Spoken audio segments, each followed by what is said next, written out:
Hello everybody, my name is Russ. And I'm Carrie. And we are the Roads We Roam. We've been asked a lot of questions about the Little Guy Max, so we thought we'd do the top 10 questions we're asked about the Little Guy Max.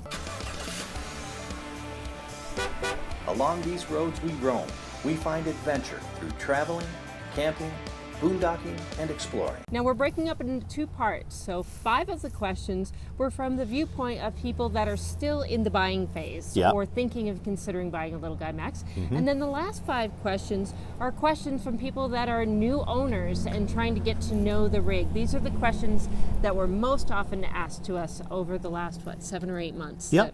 All right. The biggest question, the one we were asked the most, why did we choose the Little Guy Max over the Tab 400, which if you look at the two of them, they are very similar. Yeah, both really nice rigs, both quality built. But for me, it came down to storage. We were living full time in the Little Guy Max, so we needed as much storage as possible. And the Little Guy Max, just the way it was set up, had more storage. It has the pass-through, whereas the Tab doesn't have the pass-through. Well, even the interior, you have a lot more storage capability inside. I really appreciated that as well. But the number one thing that I loved were all the windows. Yeah. So you have 7 windows in the Little Guy Max that can open. Whereas in the Tab, I think you only have 3. And one of the reasons why this is really important, we've been camping out in areas where it's 90 degrees plus. If you open up those windows, the cross ventilation that you can get in that, we did not have to run the air conditioner. Plus, if you're living in it, you have, you don't want to feel like you're inside of a box. You don't want that dark feeling. You want that open feeling. And that Little Guy Max with all those windows and all the openness gave the illusion of having more space. Oh, a lot more. A lot more. The second question that we were asked the most, does the Ldm come with a jack? And now not the front jack, but a jack so if you got a flat tire or to change out the tires. So ours did not, and from what I can tell by talking with other Little Guy Max owners, theirs didn't either. So I'm going to say no. We went out and we bought a little crank jack. I've seen people buy canister jacks as well. But I think the major problem there is the spare tire for the Little Guy Max is up underneath. Yes. So you not only have to be able to get it up high enough to get the tire off, which is not very high, but you need to get it up high enough so you can remove that spare tire there. Does it have a black does it have a black flush? Tank flush? Yeah. So no, it does not come with a black tank flush. A lot of the smaller teardrop trailers won't. But we found a workaround with that is they sell these little vertical hose things that you can stick down inside the toilet and then turn it on. It sprays multiple directions so you can flush out the area there. Plus we've also used a little trick where we put ice inside the black tank. Just before we were leaving somewhere, we had dumped everything from the black tank, poured ice inside of it, and then while we drove down the road, the motion of the road and the movement would move the ice around, knock stuff off, and then by the time you get to where you're going, it melts, and then you can conveniently dump it. So just about one 10-pound bag. Yeah. Just more than what you need. I think you even had a little bit left over. Yep. Are weight distribution bars needed? Now this is one that's asked a lot. Yeah, we got asked that a lot. So I think right off the bat, I'm going to answer with that. It really just depends on your setup. We had it on our GMC 1500 for a while, and then we were told a lot of times that everybody thought it was overkill, and we decided to try it on short trips without it, and we decided that we don't need it. But I think the best way to figure this out is, one, I think the rule is if the Little Guy Max weighs half the weight of your tow vehicle, then you should probably consider putting weight distribution on there. And then also, but really you want to look at it. When you hook the Little Guy Max up onto your vehicle, does it do that little jackknife thing? Does it Does it drop the rear end considerably?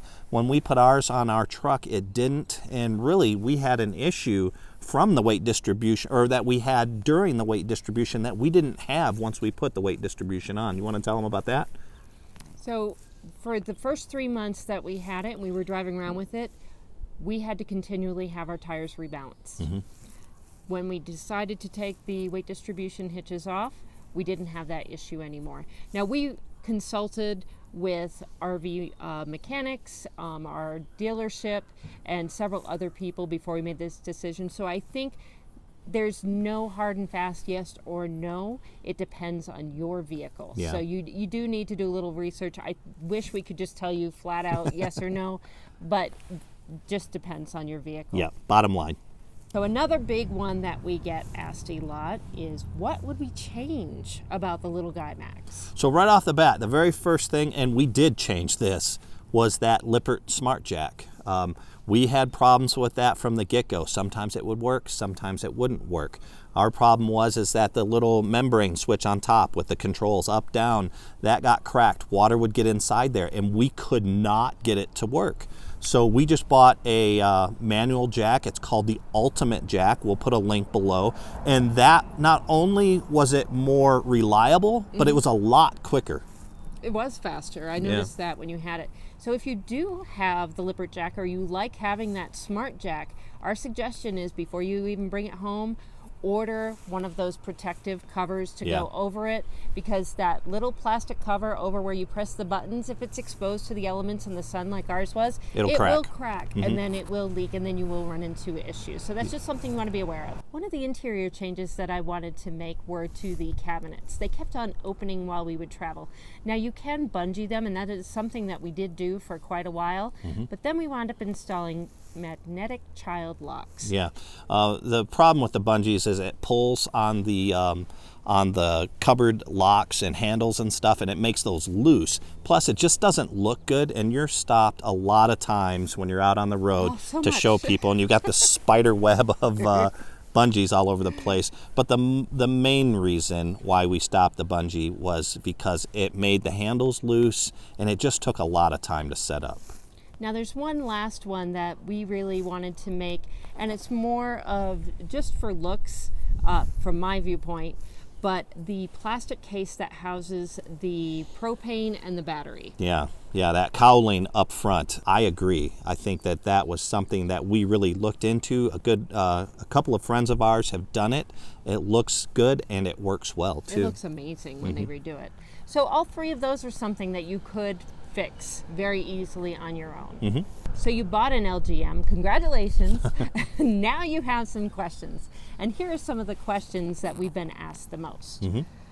How do you dewinterize the vehicle? Yeah, that was tough on us too, but we went to Tom's Camperland in Mesa, Arizona, which is not where we bought the unit from, and they were kind enough to provide Tristan to show us exactly how to dewinterize. We could talk about it and you probably wouldn't have a better understanding. So what I'm gonna do is I'm gonna put a short little clip here where Tristan from Tom's Camperland in Mesa, Arizona shows you how to do it. We're here at Tom's Camperland today, and we have Tristan who's going to show us how to go through the dewinterization process. A lot of you have it winterized and you want to know how to properly do it, so he's gonna give us a quick walkthrough on that. So let's go. First off, we need to drain the winterization fluid out of the system first, and you do that with your low point drains. You have these two drains. You would open both of these up, and that will drain the pink winterization fluid out on the ground. Once it stopped dripping, you want to shut those back off, so whenever you fill it with water, it doesn't start spraying down on the ground, okay? You would fill your water tank full of water, and then as far as your water heater, if you did drain the water tank out, you would want to put that plug back in place. Now we can go to the inside. All right, so down here in your water heater area, this is going to be on the driver's side front couch area. We removed this panel, so you'll have to have a Phillips screwdriver. That inside here, you'll notice there's some red and blue lines. There's 3 valves, 1, 2, 3. This is your splitter. So whenever it's winterized, this one will be parallel to the running lines, and the 2 other valves will be horizontal, so they're cutting off the flow.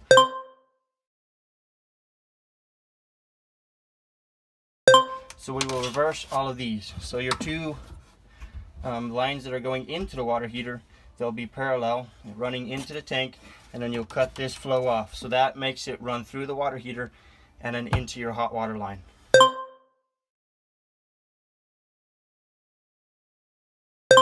Then lastly, we'll just turn on your water pump right here, and then you would open up your hot and your cold lines on either side and start having your water flow until it starts running constant. It'll have some pink stuff running out. You'll want to hit your shower, your toilet, and your outside shower until it starts running clear, and then you're dewinterized. So the next question is a little tricky one when it comes to temperature control. And we even got a phone call one night at like 9 o'clock at night from somebody because they were trying to turn on their furnace. It was cold out, but then their air conditioning kept kicking off. Yes.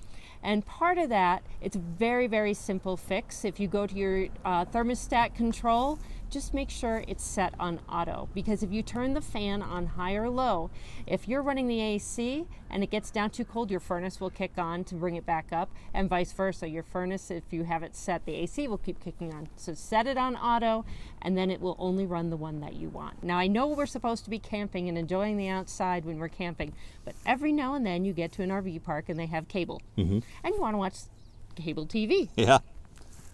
It took us a while. Now, if I had thoroughly read the manual, Nobody reads the who thoroughly manual. reads the manual? Well, and really, you're given so many different manuals. There's like 5 or 6 manuals. You got a manual for the refrigerator, you got a manual for the TVs, you got a manual for the stereo, you got a manual for the heater, all that stuff. But we went and bought 2 different cable cords. We thought it was our cables at first. We thought we had bad cable cords because we could not get the televisions inside the Little Guy Max to work off of cable TV. Yep. There is a very simple fix to this. If you go to the dinette area, the seat closest to the bathroom, lift up the bottom cushion, and in the front portion, you're going to see a little button, and press it. If it's lit green, it means it's going off of antenna. If it's not lit green, then it will allow you to connect to cable. So all you have to do is remember to hit that little button whenever you're trying to access cable TV. Yep. How do you set the fridge when we are traveling? Yeah, so this is, if you ask 100 people, you're probably going to get 100 different answers. So there are a couple options. You can set it to run off of propane while you're driving down the road. You can set it to run off of AC because you do have the solar, the batteries. You are plugged into your tow vehicle, which is charging your battery as well, or you can just leave it off. So what we chose to do was we just left it off. The main reason behind this is if you're even driving 6 hours, you've got it nice and cold in there. Everything is cold in there. That acts like a cooler, so it's going to hold in all that cold air, and then the temperature's really not going to drop that much. And I think it's the safest way. I think running off of propane, that's illegal in some states. But I just think that's to me, that's kind of risky. And then running off of the electric. A lot of people say that the alternator from your vehicle, which is charging the battery, will cover that. But I've also heard of a lot of people kill their battery because of that. Both the batteries, even the tow vehicle battery, because of that. So we always chose to do it without propane or AC, and it always kept the food cold enough. And we've never had any problem, never got any food poisoning or botulism or anything like that. So 2 things that I did. I bought one of those little thermostats that you can set inside the fridge, and you can see how warm it gets in there. So if you're worried, did it get warm enough to where it's not safe, this way you know. But another trick is you can fill water bottles, put them in the freezer the night before you go, and then you can distribute it through the fridge and the freezer, so that gives you that extra little bit. But we tend to not travel, we don't have really long travel days, so that was one of the reasons why we made the decision that we did. Yeah, but we have traveled 6-8 hours like that, not a problem. Does the water pump need to be on when you are plugged into city water? Okay, so I will tell you right off the bat, no, it does not, but the water pressure is much better when you have that water pump on. So if we were going to take a shower or something like that, we made sure the pump was on, but it does not have to be on, no. Okay, so those were the 10 top asked questions that we have had over the last 7 or 8 months with our little guy Max. If you have any additional questions, please feel free to leave them below, or you can always send them to theroadsweroam.com. Check out our website. We have the contact page. You can leave us a voicemail, or you can get a hold of us at Facebook, Pinterest, Instagram, and Twitter. All right, guys. Talk to you later. Bye. Bye. All right, we got a limited amount of time to get this done. All right. GoPro's on, that's on, crybabies are gone, and heavy equipment is gone. You're still here. Okay. Yeah, I was being a crybaby, but I was irritated. Okay. All right, 1, 2, 3. Go ahead. 1, 2, 3.